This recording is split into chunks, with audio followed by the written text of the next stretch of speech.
بسم اللہ الرحمن الرحیم۔ السلام علیکم، کیسے ہو دوستو؟ امید کرتا ہوں کہ آپ سب خیر و خیریت سے ہوں گے۔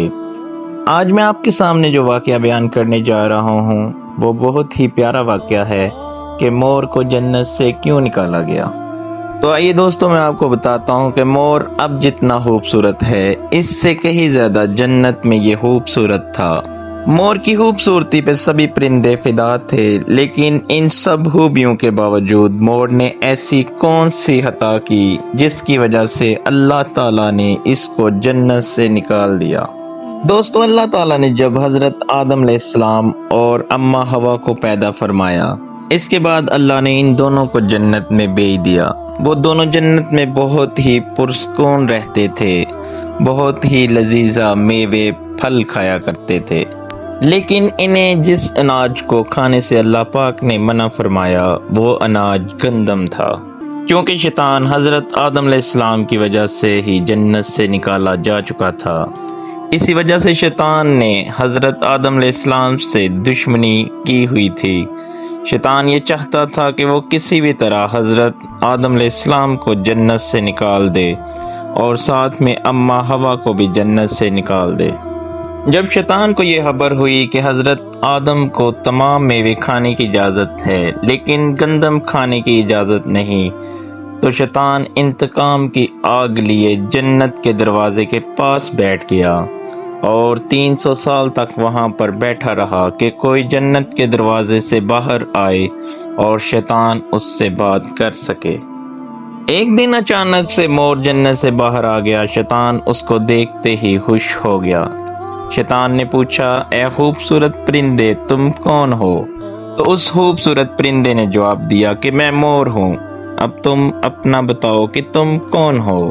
تو شیطان نے جواب دیا کہ میں عالم کروبیہ کا ایک فرشتہ ہوں، میں اللہ پاک کی عبادت سے ایک پل بھی غافل نہیں ہوں، میں چاہتا ہوں کہ میں بھی جنت میں جاؤں، وہاں کی نعمتوں کا اپنی آنکھوں سے مشاہدہ کروں۔ شیطان مور سے کہنے لگا، تم مجھے جنت کے اندر لے جاؤ، میں تمہیں 3 ایسی باتیں بتاؤں گا جس سے تمہیں ابدی زندگی حاصل ہو جائے گی، تمہیں بڑھاپا اور بیماری نہیں آئے گی، تم ہمیشہ جنت میں ہی رہو گے۔ شیطان کی یہ باتیں سن کر لالچ میں آ کر مور نے کہا کہ مجھ میں تو اتنی طاقت نہیں کہ میں تمہیں جنت کے اندر لے جاؤں، لیکن ایک سانپ میرا دوست ہے، وہ شاید تمہاری مدد کر سکے۔ یہ کہہ کر مور سانپ کے پاس آیا اور اس کو ساری بات بتائی۔ سانپ بھی شیطان کی باتوں سے بہت خوش ہو گیا، پھر شیطان کو اپنے منہ میں چھپا کے جنت میں داخل ہو گیا اور یوں شیطان اپنی چال میں کامیاب ہو گیا۔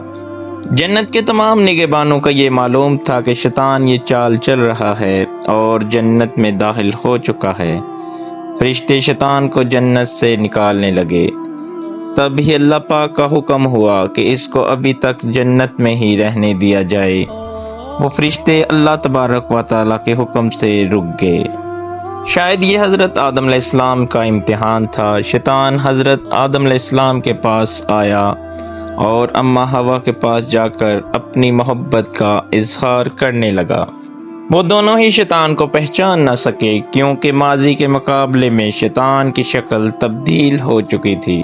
شیطان کہنے لگا کہ میں چاہتا ہوں کہ آپ دونوں ہمیشہ جنت میں اسی طرح زندگی گزاریں، ہمیشہ خوش رہیں۔ حضرت آدم علیہ السلام اس کی بات بہت غور سے سننے لگے۔ شیطان نے کہا کہ اگر آپ میری بات مان جائیں تو آپ کو جنت کی اور بھی تمام سہولتیں ملیں گی۔ حضرت آدم علیہ السلام شیطان کے بہکاوے میں آ کر کہنے لگے، یہ کس طرح ممکن ہے؟ شیطان کہنے لگا، ایک گندم کا دانہ اگر آپ دونوں چکھ لیں تو آپ کو ابدی حیات حاصل ہو جائے گی اور آپ جنت میں ہی رہیں گے۔ یہ بات سن کر حضرت آدم علیہ السلام کے دل میں رجحان پیدا ہوا، لیکن ان کے دل میں اللہ تعالیٰ کی نافرمانی کا خوف بھی غالب آ گیا۔ جبکہ اماں حوا شیطان کی باتوں میں آ گئیں، جس پر اماں حوا نے حضرت آدم علیہ السلام کو راضی کر لیا۔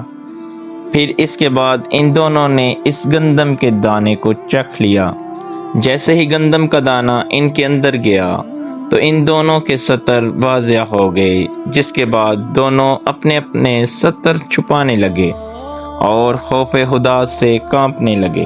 اسی دوران اللہ تعالیٰ نے اپنے فرشتوں کو حکم دیا کہ حضرت آدم اور اماں حوا دونوں کو زمین پر اتار دو۔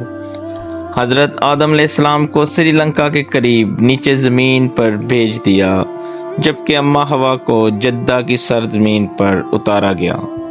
ادھر مور جن خوبصورت پیروں سے چل کر شیطان کو جنت کے اندر لے کر آیا تھا، وہی خوبصورت پاؤں اللہ تعالیٰ نے مور سے واپس لے لیے۔ سانپ جو اپنے منہ میں شیطان کو چھپا کر لایا تھا، اس کے منہ کی خوبصورت خوشبو کو چھین کر اس میں زہر ڈال دیا گیا، پھر مور کے ساتھ ساتھ سانپ کو بھی جنت سے نکال دیا گیا۔ تو دوستو، کیسا لگا آپ کو یہ پیارا واقعہ؟ اس طرح کے مزید اچھے واقعات کے لیے میرے چینل کو سبسکرائب کر دیں۔